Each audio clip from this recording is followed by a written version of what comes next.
everyone, welcome to Southern Missouri Judicial Services Training Center located here in Springfield, Missouri. And I'm Tim Brenner, and I'm going to introduce you to one of my favorite friends, Canine Striker. So this started about 7 years ago when I was approached by a Greene County investigator who said that he was starting a task force which would be made up of fire investigators, law enforcement officers, and also some private companies that would come together in the event of a major fire scene to investigate to see if it was arson related. And they were curious about having an accelerant detection dog, wondered if we knew of any, which we did not, and we were a private company, so we were willing to train one and volunteer that dog for that service. So I've been training and handling dogs, and my first dog I worked was back in 1988, so I've been around the canines for a lot of years, so I used the same basic principles to train this dog. First off, I went out to a rescue and I found the dog, and it was a black Malinois. He had big brown eyes and he just looked like he was smiling at me when I met him, and he was really happy and he's energetic. So I adopted him, and his name is Striker. I named him Striker. I thought it kind of sounded like a fire investigation type dog, and brought him home, started training with him. He picked up really fast, and I didn't know what I was doing. I did a lot of research on the internet, couldn't find anything on the topic, so I just hid some gasoline, hid some kerosene, some lighter fluid, and I thought we'd probably call it good with that. And he was really good at finding those odors, so I felt like it was time to get certified. So in Kansas City, Missouri, they were holding a NAPWDA seminar, which I was very familiar with NAPWDA. It stands for North American Police Work Dog Association. And at their seminar, they offered the Arson certification as well. So I said, why not? Let's take this certification, see if I can get him certified on that. And I traveled to Kansas City to the seminar, and boy, were we surprised. We only knew a couple of odors. There was 18 different odors out there that we hadn't even trained on. So the guys were super helpful. They helped me with some of the training techniques they felt was very important for accelerant dogs, which was a lot different than what I've been training with narcotic dogs. So we were able to do that, take Striker back home, get him ready, because he was definitely not ready for certification on that day. So I brought him back home and started training on 18 different odors. And what makes that really unique is each one of those odors, I have to take Striker across 200 times for that to become a memory in his mind and for him to be very proficient in that odor. So I brought him home and had to do that several times a day for 7 months before we were ready to go. So while in Kansas City, I met the guys that were also from the Dallas Fire Department, Dallas Police Department, and the Texas State Fire Marshal's office, and they informed me that the seminar was coming up for them in the fall, so I was excited about that. So I signed up for that, got Striker ready, and took him to Dallas. Dallas went a lot better for us. We were prepared. We've been over those odors several times, hundreds of times, and he was ready to go. We spent the week training with those folks, very helpful people, very nice people from all over the country came in there, and I was able to get him certified during that week, not only with NAPWDA, but also the Texas State Fire Marshal's Association. Since SMOJS is a private company, I would also like the ability to work him on private fires, such as insurance company work, stuff like that. So I looked around, I found another group called CADA, which stands for Canine Accelerant Detection Association, and this certification would cover both ways on being on a private fire scene or a public fire scene. This was just focused towards accelerant detection dogs, and the people there were great from all over the country. Even handlers came in from Canada, and I met with these folks, went through a week's worth of training with them, and did their certification process as well and passed. So I was able to bring back a CADA, a NAPWDA, and also a Texas State Fire Marshal's Association, so I could bring it back to the newly forming Greene County Arson Task Force, and I was able to offer our canine services at a volunteer rate for these folks. All right, let's talk about Striker's toys. This is a Kong ball.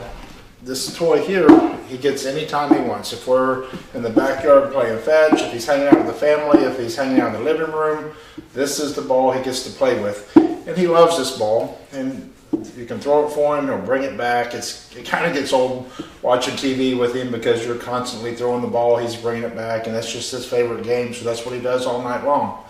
But then he has another toy. Oh, look at Striker, he's interested in that toy. This toy here is just a plain old rubber hose. It's actually a piece of sandblasting hose. This is his actual reward.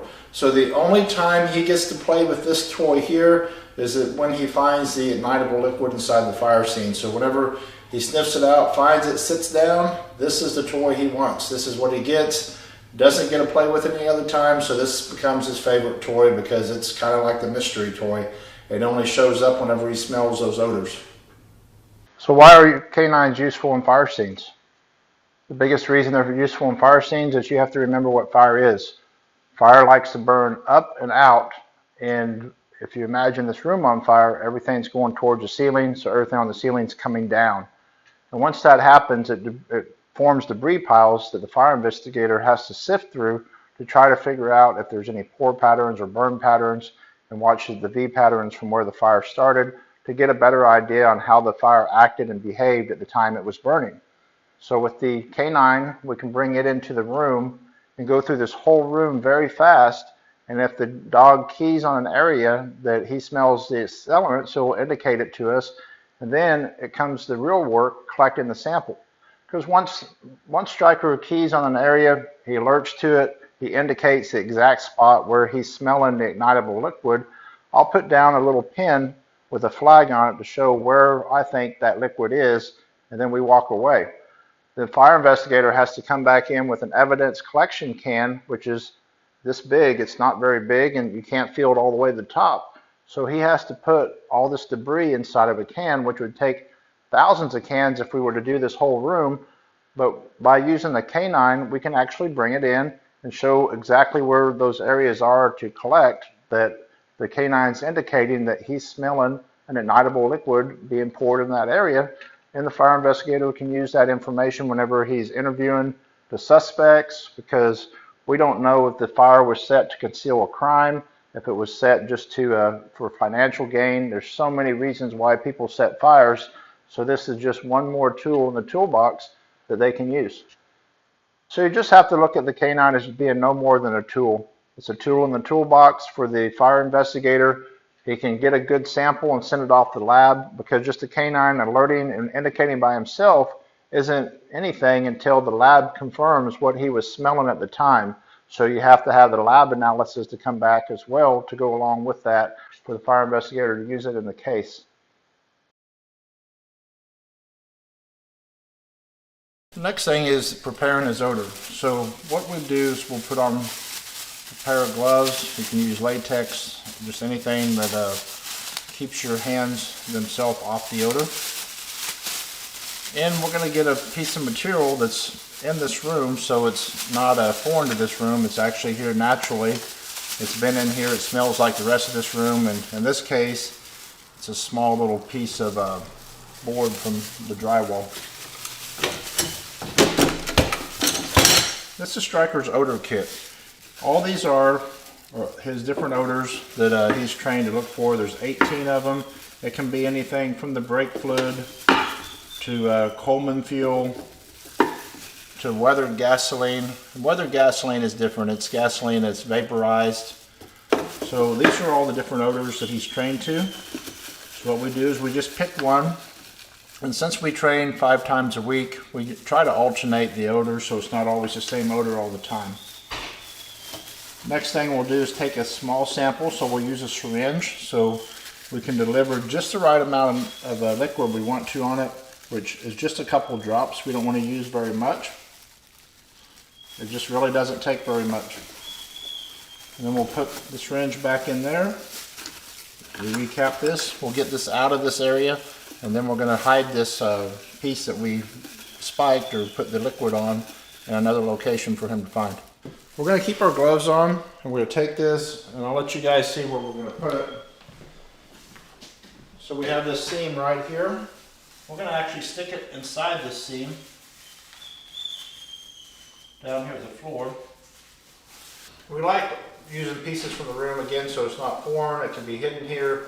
We haven't brought it in, and then put the odor on it, and then when we're done training, we're able to get it back out so we don't contaminate this area, so it'll be ready for another dog when it comes through another time. Won't be any residual odor here. So that's the best practice for this part of it. And now we're going to let it set for about 25 minutes, and then we're going to get Stryker and see how he does.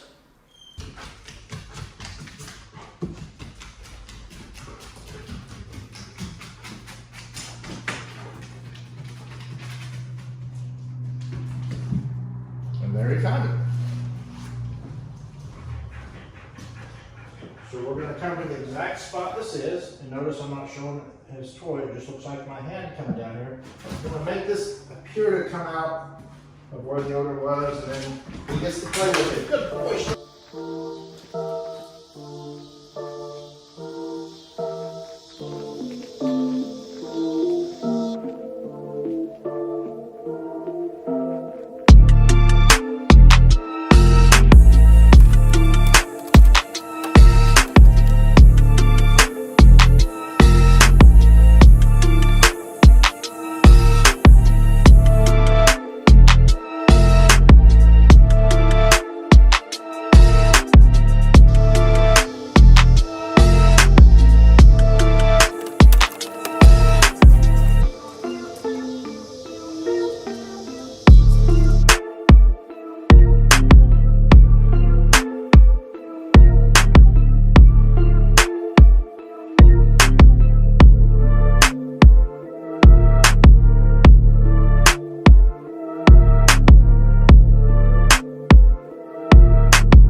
boy. That's good boy. And there's your rock.